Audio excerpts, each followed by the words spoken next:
Welcome everyone, here is how you charge the iPhone 14 Pro. So opening up the box, you have the charging cable. You're able to insert one end into the 14 Pro itself, but what on earth do you do from here? Well, the other end of this cable must be connected to a power brick. Apple does not provide the power brick in the box anymore for environmental reasons, which is a code name for more profits for Apple.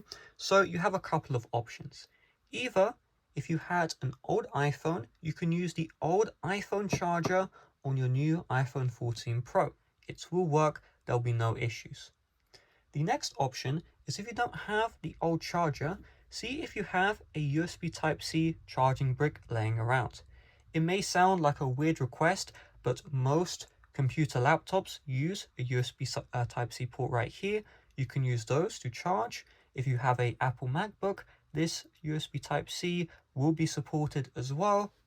Now, if you don't have a power brick, what you will need to do is you will need to buy one. I'll have the Apple official one in the description. You can buy it off of Amazon, and depending on your region, you will have next day delivery. Another thing to keep in mind as well is you can charge wirelessly the iPhone 14 Pro as well. So we're talking about the wireless charger here. This is the Apple MagSafe. You just plop this on the back of the iPhone 14 Pro.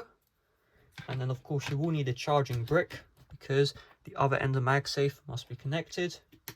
And once you do that, you're going to notice here, boom, MagSafe is fully working, okay? So you have MagSafe or the cable, and you now know where you need to get your charger brick. So with that being said, thanks for watching. See you guys later. Bye bye.